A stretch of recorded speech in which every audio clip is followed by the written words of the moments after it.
Charles de Gaulle, un nom indissociable de la France, voit le jour le 22 novembre 1890 à Lille.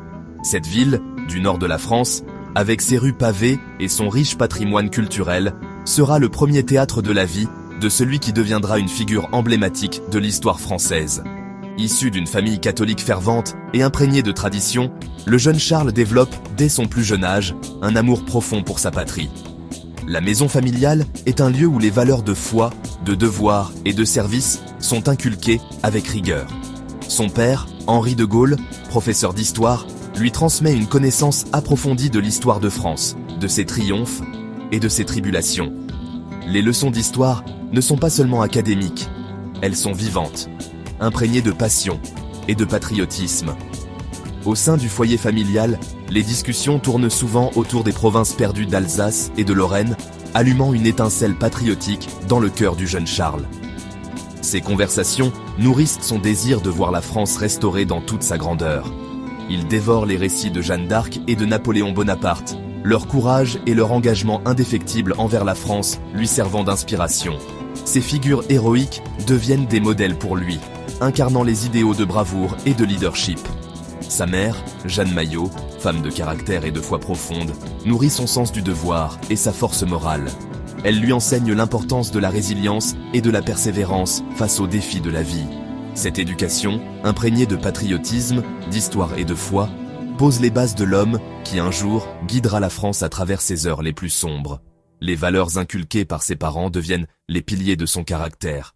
Elle cultive en lui une croyance inébranlable en la destinée de la France. Une croyance qui guidera ses actions et façonnera sa résolution inflexible.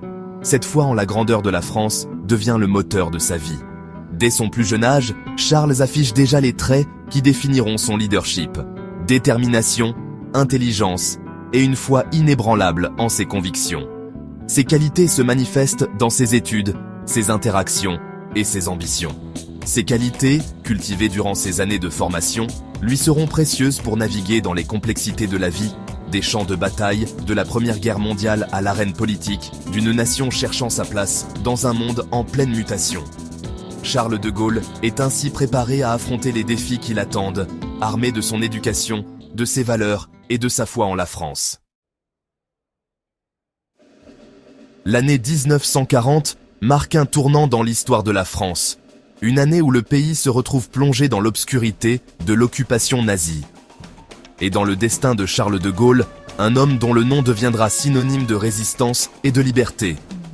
Alors que l'armée allemande déferle sur la France, semant la défaite et le désespoir, de Gaulle, alors colonel relativement inconnu, refuse d'accepter l'armistice signé par le maréchal Pétain. Il voit dans cette capitulation une trahison des valeurs et de l'honneur de la France. Il est intimement convaincu que la France a perdu une bataille, mais pas la guerre. Pour lui, la flamme de la résistance doit continuer à brûler, même dans les moments les plus sombres. Le 18 juin 1940, depuis la sécurité de Londres, sa voix résonne sur les ondes, délivrant un message d'espoir et de défi face à une situation désespérée. Il appelle tous les Français à ne pas perdre espoir et à se rallier à la cause de la liberté. Cet appel historique à la résistance, connu sous le nom d'appel du 18 juin, trouve un écho auprès du peuple français, tant en France occupée qu'au-delà. Les mots de Gaulle résonnent profondément, ravivant l'esprit de résistance parmi les citoyens. C'est un appel aux armes, un cri de ralliement pour ceux qui refusent de se soumettre à la tyrannie. Les premiers groupes de résistants commencent à se former, inspirés par le courage et la détermination de Gaulle. La foi inébranlable de Gaulle en l'esprit de la France, son refus d'accepter la défaite, allument une flamme de résistance qui brûlera ardemment tout au long de la guerre. Il devient un symbole de l'espoir et de la lutte contre l'oppression. Il devient le symbole de la France libre, un phare d'espoir pour ceux qui aspirent à la libération. Sous son leadership, les forces françaises libres se renforcent et multiplient les actions contre l'occupant. Son leadership, caractérisé par le courage, la détermination et une croyance inébranlable en la justesse de sa cause, inspire des milliers de personnes à rejoindre le combat contre l'oppression nazie. De Gaulle incarne la résistance française et son héritage continue d'inspirer les générations futures. Depuis sa base à Londres, De Gaulle rallie sans relâche le soutien à la cause de la France libre. Il utilise chaque opportunité pour galvaniser les esprits, s'adressant non seulement aux Français, mais aussi aux alliés internationaux, leur rappelant l'importance de la liberté et de la résistance contre l'oppression. Il forme les Forces françaises libres, composées de volontaires du monde entier qui partagent de son engagement indéfectible à libérer la France. Ces forces deviennent un symbole de l'espoir et de la résilience, attirant des hommes et des femmes prêts à tout sacrifier pour la cause. Ces hommes et ces femmes, unis sous la direction de Gaulle, combattent vaillamment sur de multiples fronts, des déserts brûlants d'Afrique du Nord aux plages de Normandie. Leur courage et leur détermination sont inébranlables, et chaque bataille remportée renforce leur conviction en la victoire finale. Le leadership de Gaulle transcende la stratégie militaire.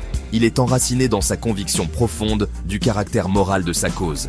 Il inspire ses troupes non seulement par ses compétences tactiques, mais aussi par sa vision d'une France libre et souveraine. Il comprend que la lutte contre l'Allemagne nazie ne concerne pas seulement les territoires ou le pouvoir, mais la préservation de l'âme même de la France, de ses valeurs de liberté, d'égalité et de fraternité. Pour De Gaulle, chaque décision stratégique est guidée par ses principes fondamentaux. Il ne cesse d'interpeller les Alliés pour qu'ils reconnaissent la France libre comme un partenaire à part entière dans le combat, exigeant une place à la table où se décide le sort de l'Europe d'après-guerre.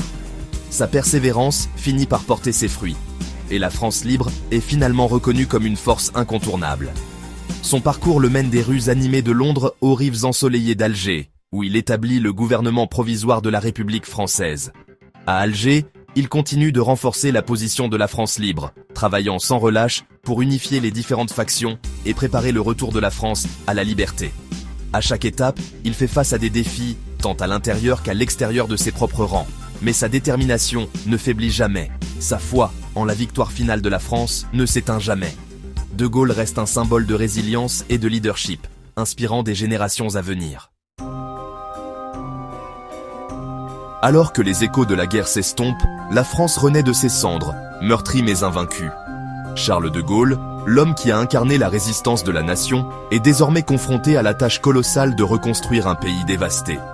En 1946, il se retire de la politique, désabusé par les querelles intestines qui minent la 4e République. Cependant, son retrait est de courte durée. Alors que la France est aux prises avec l'instabilité politique et les troubles de la décolonisation, la nation se tourne à nouveau vers De Gaulle, symbole de sa résilience en temps de guerre, pour la guider. En 1958, en pleine crise constitutionnelle, il est appelé à sortir la France du bourbier politique. Répondant à l'appel de sa nation, De Gaulle revient au pouvoir, inaugurant la 5e République. Il rédige une nouvelle constitution, renforçant les pouvoirs de la présidence et jetant les bases d'une France plus stable et plus unie. Il est convaincu que la France, forte de sa riche histoire et de son patrimoine culturel, a un rôle unique à jouer sur la scène mondiale. Une vision qui façonnera sa politique étrangère dans les années à venir.